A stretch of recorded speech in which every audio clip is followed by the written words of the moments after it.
Soy Alberto Bruso de la Junta Directiva de ACIES y hoy vengo a hablarles de por qué la nueva NSCR 2022 debe ser con referencia directa al Eurocódigo 8. Primero, un poquito de antecedentes. El marco actual español de normativa sísmica está formado por la NS 02 de 2002, norma de construcción sismo resistente, parte general y edificación, y la NSCP 07 de 2007, norma de construcción sismo resistente, puentes.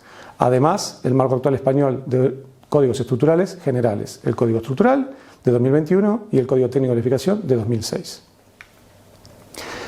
El Instituto Geográfico Nacional del MITMA ha abierto una consulta pública previa para esta modificación de la NSCE 2022. Esta consulta se cierra el 31 de marzo de 2022 y voy a exponer por qué creemos que debe hacerse la nueva NSCE 2022 con referencia directa al Eurocódigo 8.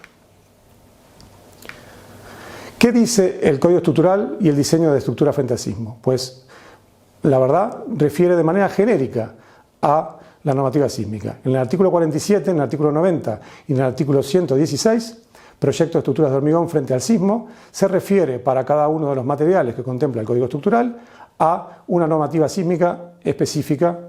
Además, en el anejo 18, bases de cálculo, tiene una pequeña referencia a combinaciones de acciones genéricas en cuanto al sismo.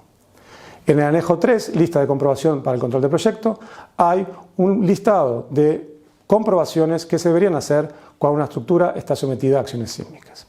En el Código Técnico de Edificación la situación es similar. El artículo 4.1, sismo, del documento básico Seguridad Estructural, Acciones en la Edificación, refiere de forma genérica que las acciones sísmicas están reguladas en la norma de construcción sismo resistente. Además, hay un par de referencias adicionales en el artículo 1.2, en el artículo 3.3.2.1, donde se clasifican las acciones y se indica cómo se aplican y demás. También hay otras referencias, como por ejemplo en el estudio geotécnico y el contenido que debe tener el estudio geotécnico. Pero son en general todas referencias de tipo administrativo.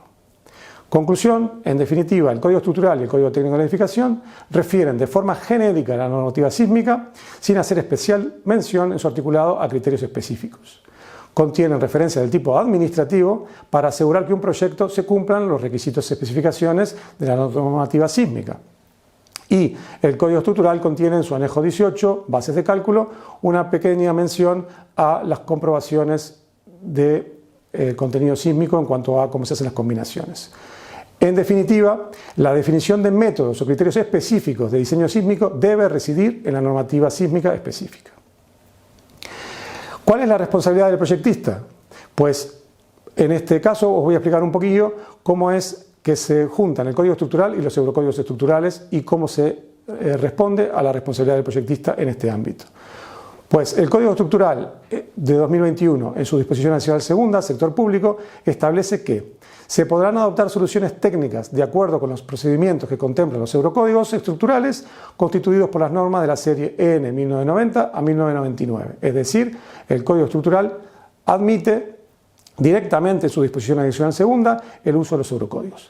Además, el Código Estructural indica que se deberán cumplir las prescripciones recogidas en este código relativas a los materiales, la durabilidad, la ejecución, el control de calidad y el mantenimiento de la estructura.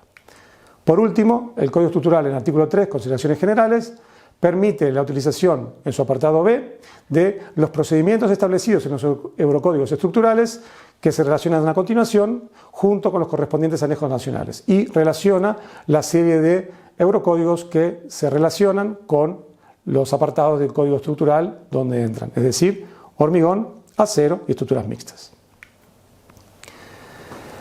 Las normas UNE, como todos sabráis, son voluntarias.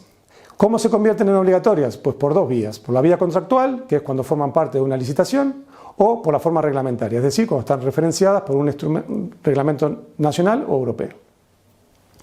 ¿Qué han hecho los países de nuestro entorno? Pues en Alemania, Reino Unido, Austria y Francia, la disposición es contractual, mientras que en los países nórdicos, Francia, Grecia y Portugal, la disposición es por la vía reglamentaria.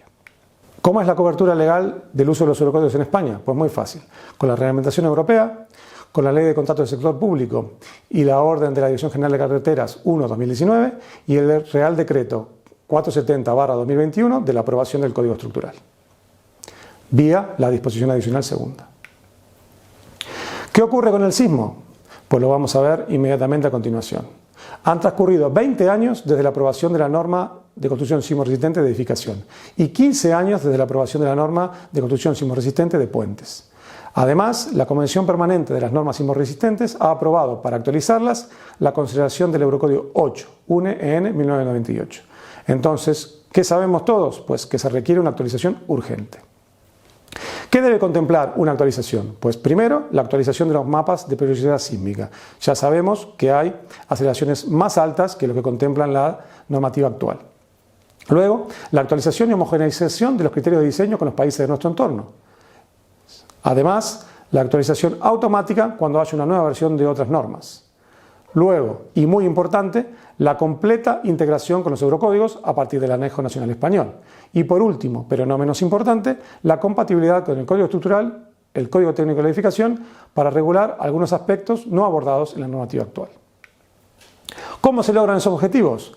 Pues es muy importante que se haga remisión directa al Eurocódigo 8, que forma parte de los eurocódigos, que son un cuerpo normativo compacto, homogéneo y consistente.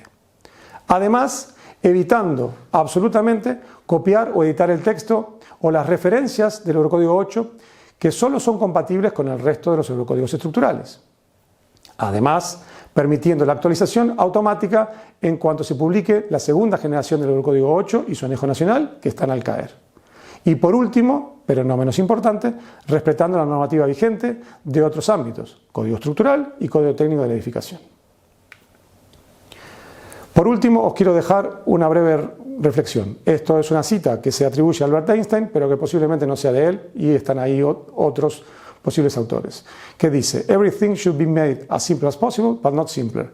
Está muy claro que el ámbito del diseño sísmico es complicado y hay que intentar simplificarlo, pero no debe ser simplificado más allá de lo que puede hacer. El Eurocódigo 8 lo contempla muy claramente y nosotros abogamos por mantener el Eurocódigo 8 como normativa de referencia para el caso sísmico. Muchas gracias.